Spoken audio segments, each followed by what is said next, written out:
Hello everybody, today Honey is going to continue reading The Beast and the Bethany, Part 5, written by Jack Maggie Phillips and illustrated by Isabella Fuller.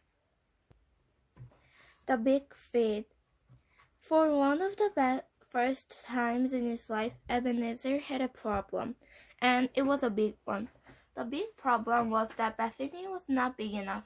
If he wanted to keep living with a charmed, wrinkle-free life, then he had to find a way of putting meat on her bones as quickly as possible. As Ebenezer walked down the stairs, he wondered whether there was a way of getting rid of Bethany by the end of the day. He thought of a few ideas, but none of them were really winners. His first thought was that he should sneak into the hospital, steal some needles, and inject several packages of chocolate biscuits into Bethany. It looked like it was going to be a solid plan, right up until the moment Ebenezer remembered that he was squeamish around any sort of medical equipment. His next idea also looked like it was going to be a smasher. In order to avoid having to spend 3 days with Bethany, Ebenezer decided that he would try and trick the beast. He would get Bethany to wear several layers of clothes, at least 7 jumpers and 3.5 pairs of trousers, and then present her to the beast, claiming that she was now the right size to it. Upon closer inspection, however, there were 2 clear problems with his plan. First of all, Ebenezer would struggle to persuade Bethany to wear 7 jumpers and 3.5 pairs of trousers. And even if she did succeed in her to wear such a ridiculous outfit, he would find it impossible to persuade the beast after the event that a child could taste so much like a pile of clothes. The beast would probably get cross and vomit fire and hammers at him. Ebenezer's third idea came to him whilst he was standing on the 11th floor. He paused for a moment to look at the pieces of art which lined the walls. The 11th floor was home to some of Ebenezer's favorite paintings. It contained a picture of the lady with her nose put on backwards, and one of the married couple who didn't look very happy to see each other. On the wall furthest away from the staircase, there was also one with the skeleton head that was smoking a cigarette. Ebenezer didn't know a lot about art, but he didn't really care much about the paintings themselves. He liked them because he knew each one met a lot of other people. With the help of the beast and its ability to vomit out piles of money, Ebenezer had managed to beat dozens of other gallery and museum owners to make sure that these paintings belonged to him and no one else. It made him happy to think that he owned something that everyone else wanted. Even though Ebenezer was no great fan of art, there was one picture on the 11th floor that he really liked. It was a small book-sized portrait called The Golden Boy. The picture always brought joy to Ebenezer, and now it brought him an idea. As he stood in front of the Golden Boy, Ebenezer was struck by the third most sensible solution to the Bethany problem. He decided it was time to be patient. The Golden Boy, with his happy smile and sparkling eyes, seemed to be telling Ebenezer that it was all going to be all right. He seemed to be saying, "Don't worry, you handsome devil. You can last 3 days with his requisite child." Ebenezer nodded in agreement with the picture. "Yes," he said. "Yes, I'm a handsome devil, and yes, I can do it. After all, what's 3 days in life of 511-year-old anyway?" Ebenezer continued his descent, now far happier than he was before. As he made his way down the remaining flights of stairs, he saw Bethany had been into every bedroom she could find, and made a mess in each one. She had tethered the pillows, she had crumpled bedsheets, she had thrown clothes out of wardrobes and cupboards, she had felt muddy shoes on the carpet, and she had even pushed over the odd item of furniture. Ebenezer should have been trembling with fury. But he wasn't. The memory of the golden boy calmed him, and let her shrug off the mess it were nothing more than a speck of dirt. He strolled into the kitchen to find Bethany waiting for him at the dining table with a grin upon her face. She was happy to see him. It offered her a new opportunity to make mischief. "You finished with Sticky Breath, Dad?" she asked. "Soon. Stinky Breath will be finished with you," he mumbled. She paused to pick her nose. "Anyway, I'm hungry." "So is Sticky Breath." "Well, shut up and cook some grub then." Ebenezer considered chucking Bethany in the oven, roasting her 45 to 50 minutes, and then serving her to a bowl of the best. Instead, he decided to remain patient. For grub, Ebenezer served 8 pieces of cold roast beef and a turnip souffle. Bethany picked up the plate and threw it against the wall. "No!" she shouted. "Not that!" She shouted the same thing when Ebenezer brought her out a cannellini, a laughter jacket potato, and a bowl of cauliflower dumplings. In order to save himself from any further embarrassment, Ebenezer asked Bethany to give him a clue what she wanted to eat. "Chocolate cake and ice cream and tricycle toffee sauce." Bethany smiled and waited to be told she couldn't eat unhealthy things. But Ebenezer didn't show any crossness at all. She simply opened the pudding purchase and brought everything that she wanted. Bethany was disappointed. She had been looking forward to making Ebenezer angry. She tried again. "I want a big slice, massive. Actually," she demanded Bethany. "Fine by me," said Ebenezer. Ebenezer's relaxed attitude irritated Bethany. She wolfed down the first slice of cake. She demanded another one. "This time I want to be even bigger." And so Ebenezer cut another slice, an even bigger one. He served it with a larger dollop of vanilla ice cream, and squirted a more substantial squirt of tricycle toffee sauce on top. This made Bethany suspicious. "I know you're doing. You're trying to trick me," she said after she finished her second slice. "You're trying to make me think that you don't care. Well, it don't work. I'm going to let you in."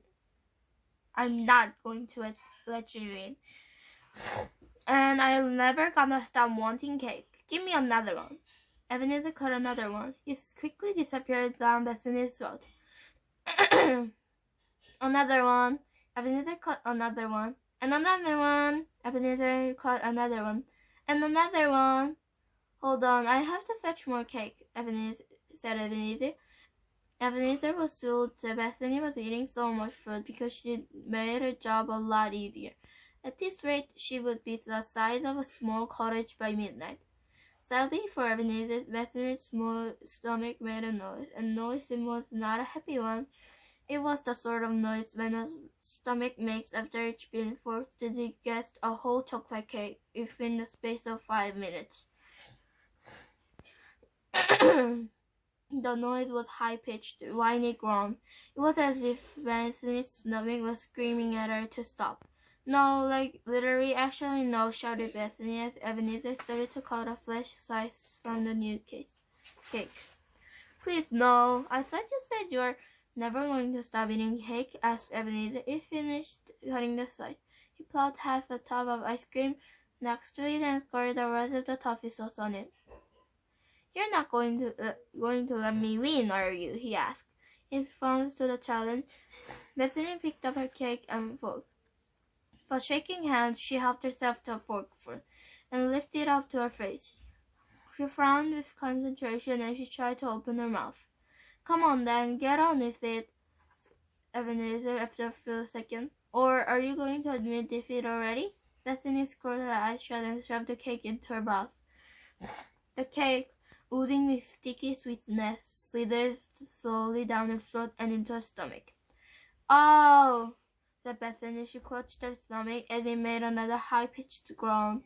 "I can't do it. I can't eat anymore." Ebenezer didn't know how to feel. He was disappointed that Bethany had stopped eating. However, he was also delighted to have beaten her at something. "You're a weakling," he said to her. "I'm going to leave the cake here so you can remember how pathetic you are." Ebenezer walked out of the kitchen, put on his third best coat, and headed towards the door.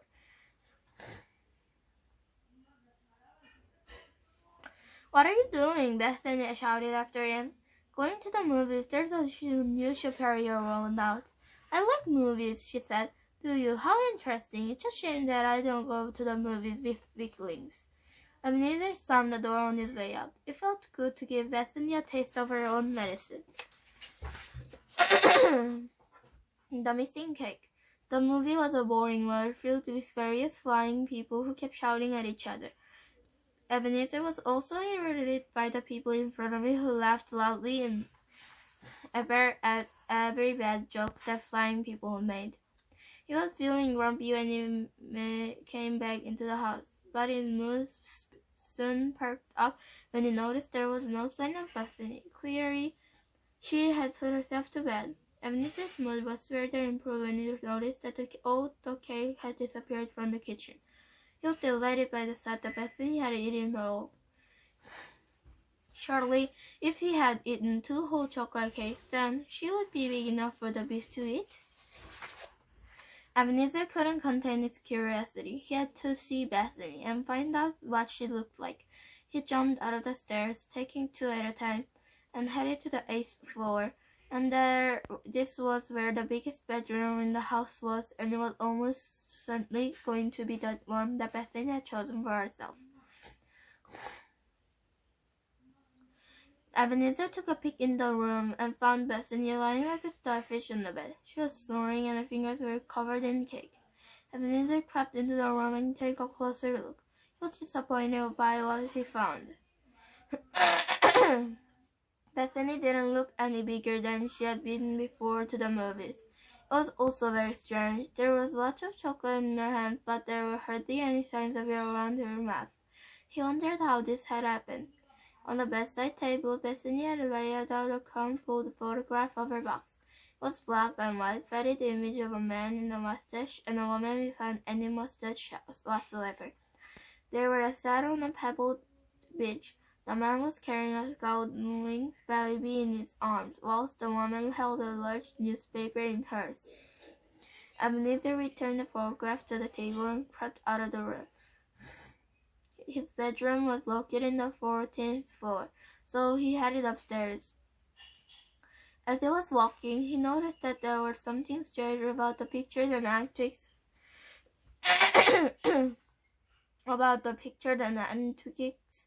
were lined the walls. He stopped to take a closer look at one and gasped in horror. "Oh no, no," he said as he realized why there was so much chocolate on Bethany's fingers, not none around her mouth. It was because Bethany hadn't eaten the second cake. She had used it to doodle over all in Ebenezer's painting and antiques. Ebenezer ran up to the 11th floor to see what she had done to his favorite. It was worse than he expected. Bethany had smeared a pair of chocolate icing spectacles on the woman with the backward nose, and she had drawn ice cream smiles into the face of the married couple, so they now looked quite happy to see each other. She had also given a crazy tricycle toffee sauce hairdo to the cigarette-smoking skeleton. Ebenezer ran over to his precious picture of the golden boy. He fell to his knees. "Dear Ebenezer, you should have taken me to the movies. Lots of love, weakling." "No, what she had done to you," he sobbed. Bethany turned to the golden boy's hair, black by smearing cake into the picture. She had also added a tricycle toffee sauce mustache to his lips, so that it now looked ridiculous instead of beautiful. Underneath the picture, spelled out in chocolate capital letters, Bethany had left a message. "Dear Ebenezer, you should have taken me to the movies. Lots of love, weakling." Ebenezer stormed upstairs. With hot tears burning in his eyes, he perched over the attic door and was surprised to find that Beast was not in its usual position. The beast was waddling from the one end of the room to the other. It was moving slowly with great efforts, and thick, syrupy beads of sweat were pouring off its body. Ebenezer rushed over to help, asking, "What's the matter?" "Everything's fine," said the beast, even though it was clear that everything was not fine. It was one of the breath, and its 3 eyes were spinning with exhaustion. "I'm exercising." The beast never used the exercise, and normally made a point of moving as little as possible. Ebenezer wondered why there had been a sudden change in his behavior. "Is it because the Bethany called you a blob?" asked Ebenezer. "It's not going to do with that," said the beast crossly. It had sat down in the middle of the room and let out a relieved groan. "Why are you here?" "I'm here because I can't stand Bethany any more," said Ebenezer. "She's ruined all my pictures and I'm quick." There wasn't a single one left which had been destroyed by the cake. The beast yawned. His 3 eyes were dropping with exhaustion and boredom. Please, will you just eat her before she does anything else?" asked Ebenezer. The beast perked up. Its eyes were now wide open with interest. You should have said that she was all ready before." "Old boy, do you mean to say that she is not big enough for me to eat?" Ebenezer looked at his feet. "She is a little bit bigger," he began. "Tell the truth, Ebenezer. Is there enough meat on its bones?" "Probably not." "Oh, but I can't bear it any longer." "You know what she did to my picture on the golden boy?" "No, I'm sorry, but I don't just care," said the beast. "Frankly, you're annoying me again. I gave you intro and youth and everything that your heart desires, and then I ask in relief for you to babysit and be a small girl for me. If you can't keep control over one little child, it's not my problem." "But all those paintings and antiques, they're ruined." The beast sighed. It closed its 3 eyes and shut its dribbling mouth. It wriggled at the blob of body whilst making a low humming sound. Then all of a sudden it opened its mouth and vomited out a variety of cleaning utensils. On the floor, ever so slightly covered with dribble, there were mops, sponges, bottles of cleaning liquid, and one of those tiny cleaning brushes to look like broken toothbrushes. Ebenezer bent down and scooped up all of it in his arms. "Thank you," he said, making his way towards the door. "Thank you so much." "Oh, and then Ebenezer, do let me know if you need any help when it comes to controlling Bethany. Her constant moaning is beginning to tire my patience. I hate to be in a bad mood with you. There's no telling what I may do," said the beast. Ebenezer used every utensil the beast had vomited out in him, the mop, sponges, cleaning liquid in every tiny brush, to try and save his favorite pictures from the chocolate death. With crying patience, he managed to remove the spectacles and hair dye from the skeleton and the lady with the backward nose, and he fixed a picture of the married couple to make sure they were once again unhappy to see at it. Finally, he worked on the picture of the golden boy. He spent much more time and much more attention fixing this one. After an hour of careful cleaning, the golden boy was back to being beautiful. Ebenezer decided that he would start cleaning by the rest of the painting and antiques after Bethany was in the belly of the beast. There was no point in doing it while she was still in the house and doing more nasty things to him. After a lot of cleaning, Ebenezer was tired. He crawled into the bed and put his head on the pillow. It made a farting sound. "What on earth?" Ebenezer sat up and looked at the pillow suspiciously. He lay down on it, and it farted again. He reached the hand underneath the pillow and found Bethany's whoopee cushion. "That's it!" He shot into the empty room. He squeezed the whoopee cushion angrily as he purred it once more. "I have to find a way to control her."